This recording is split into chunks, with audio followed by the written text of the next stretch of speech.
Hello बच्चों, कैसे हैं आप सब। उम्मीद कर रहे होंगे कि अच्छे होंगे, जहाँ भी होंगे स्वस्थ होंगे, मस्त होंगे। चलिए, थंबनेल देखकर आप समझ गए होंगे कि हम किस टॉपिक्स की बात करने वाले हैं, ठीक है ना। अगर आप पहला वीडियो नहीं देखे तो हम पहले वीडियो का लिंक अपने डिस्क्रिप्शन बॉक्स में देख दिए हैं, उसमें से आप जाकर वहाँ से क्लिक कर उसको देख लीजिए, उसके बाद तब आएंगे, ठीक है ना। तो चलिए बिना देर किए प्रारंभ करते हैं। जो हमें टॉपिक्स पढ़ने हुआ है क्या बेटा, सेल थियरी, कोशिका सिद्धांत, ठीक है ना। तो हेडिंग आप क्या बनाएंगे, कोशिका सिद्धांत, कोशिका सिद्धांत हेडिंग बनाएंगे बेटा आप, कोशिका सिद्धांत। इंग्लिश में क्या कहा जाता है इसको, cell theory, cell theory, confirm है कि नहीं, कोशिका सिद्धांत सेल थियरी। अब बात करेंगे कोशिका सिद्धांत दिया गया ना, किसके द्वारा दिया गया। सबसे पहले कोशिका सिद्धांत किसके द्वारा दिया गया, तो जर्मनी के दो, एक बॉटनिस्ट थे, एक क्या थे, जूलॉजी, ठीक है ना। तो देखिए जर्मन की बात करेंगे, जर्मन के या जर्मनी की, ठीक है ना। जर्मन के एक थे वनस्पति विज्ञान शास्त्री, वनस्पति विज्ञान या वनस्पति शास्त्री, वनस्पति विज्ञान शास्त्री लिखे या वनस्पति शास्त्री लिख दे रहे हैं, ठीक है ना। वनस्पति शास्त्री अपना समझिएगा, ठीक है।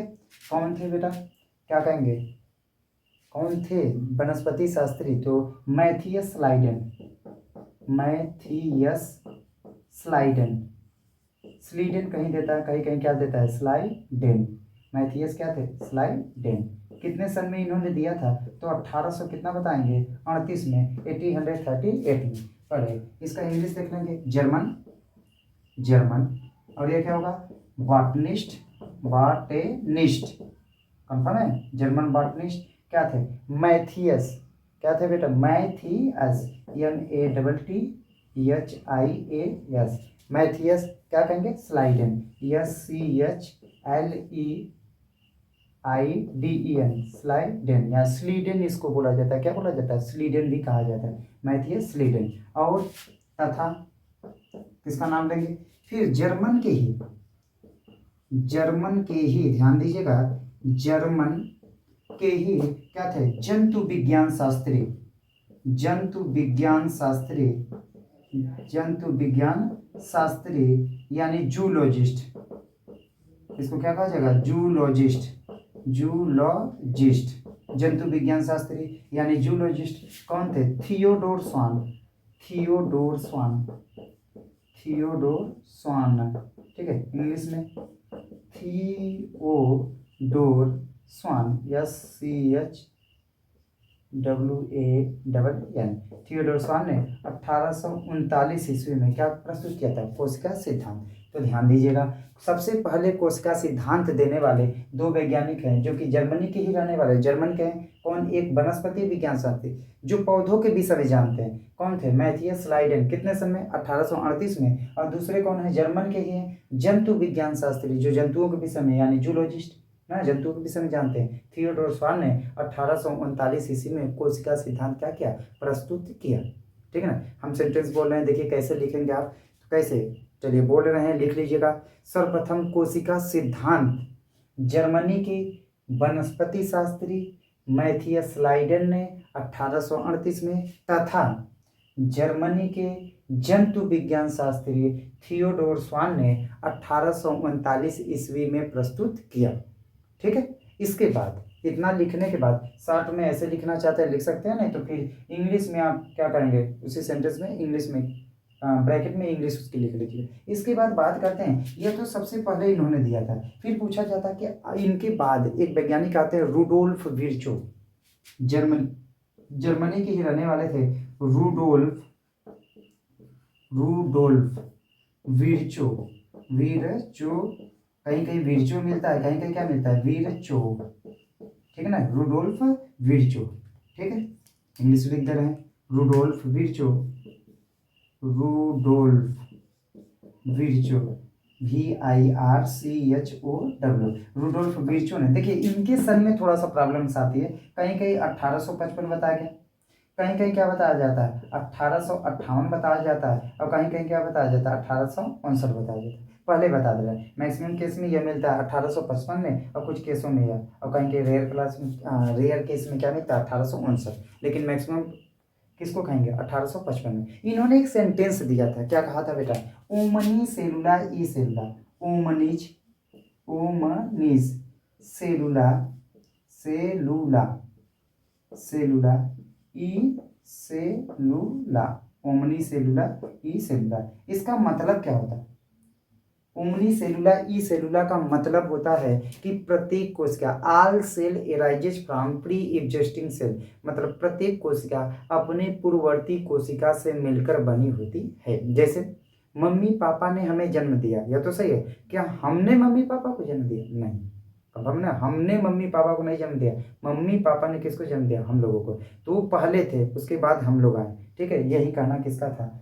रुडोल्फ विर्चो का। तो आधुनिक कोशिका सिद्धांत की बात करेंगे।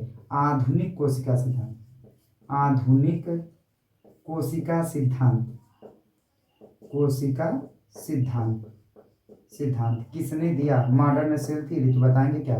Rudolf Virchow. ठीक है ना। तो जैसे उसका सेंटेंस लिखने के बाद, इसका सेंटेंस लिखने के बाद शॉर्टकट में इसको लिख लेंगे। फिर उसके बाद आप स्टार्ट देंगे नेक्स्ट लाइन से। क्या लिखेंगे कि आधुनिक कोशिका सिद्धांत का प्रतिपादन सर्वप्रथम रुडोल्फ विर्चो ने 1855 ईस्वी में किया। ठीक है ना। इन्होंने एक कथन प्रस्तुत किया या एक कथन दिया, ओमनिज सेलुला ई सेलुला। इस कथन का यह मतलब है कि प्रत्येक कोशिका अपने पूर्ववर्ती कोशिका से मिलकर बनी होती है। ठीक है ना। प्रत्येक कोशिका अपने पूर्ववर्ती कोशिका से मिलकर बनी होती है। ठीक है। उसके बाद शॉर्ट में इसको क्या करेंगे? लिख लेंगे। ठीक है ना। अब कोशिका सिद्धांत में क्या क्या बातें की गई थी, पहले इतना आप रिपीट करके लिख लीजिएगा। इसके बाद तो फिर कोशिका सिद्धांत में क्या क्या कही गई थी उसको हम बात करेंगे। ठीक है ना, लिख लीजिए।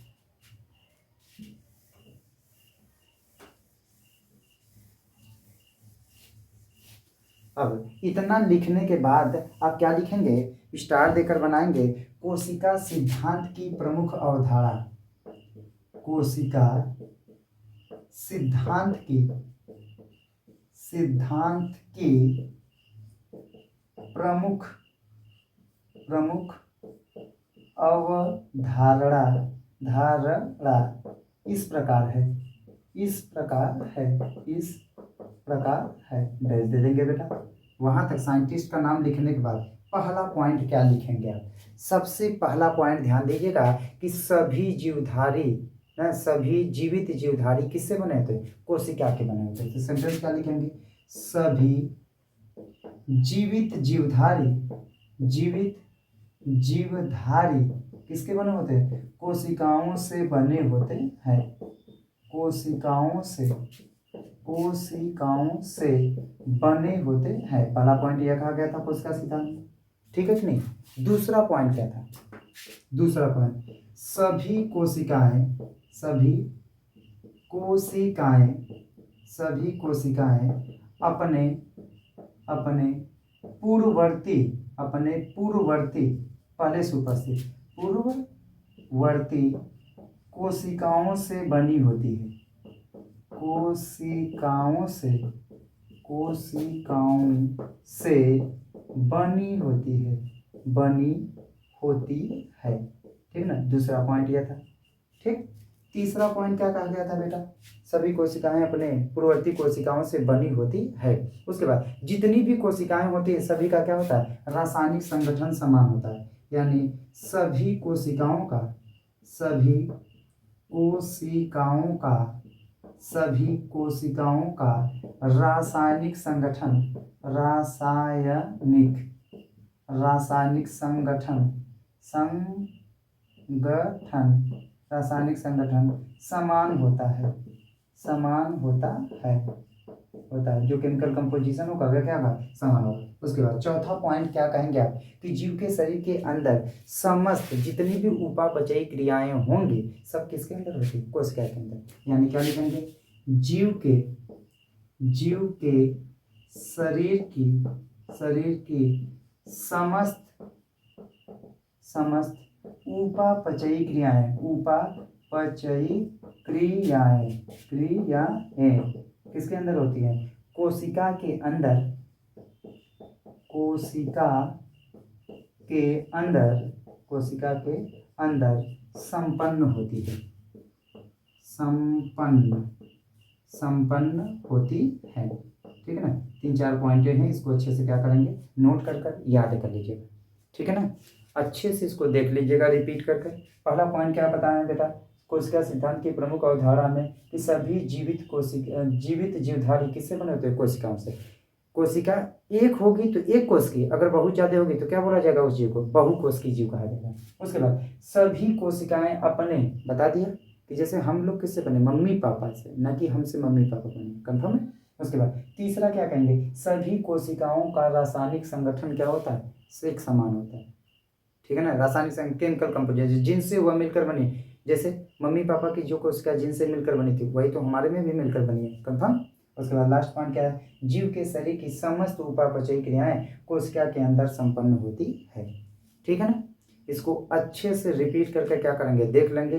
और जो बच्चे अभी इस वीडियो को देख रहे हैं, अगर पहला वीडियो आप नहीं देखें कि कोशिका है क्या, कोशिका की खोज किसने किया था, हमने डिस्क्रिप्शन बॉक्स में उसका लिंक दे दिया है, उसको पहले जाकर देख लीजिए, उसके बाद इसको देखेंगे, ठीक है ना। और सिस्टम से इसको क्या करेंगे, लिख लेंगे, क्योंकि मैंने पूरा सेंटेंस बता दिया, ठीक ना। अगर वीडियो अच्छा लगा हो तो लाइक शेयर और सब्सक्राइब अवश्य कीजिएगा, ठीक है ना। फिर मिलेंगे नेक्स्ट वीडियो को लेकर बहुत जल्द ही, तब तक के लिए धन्यवाद।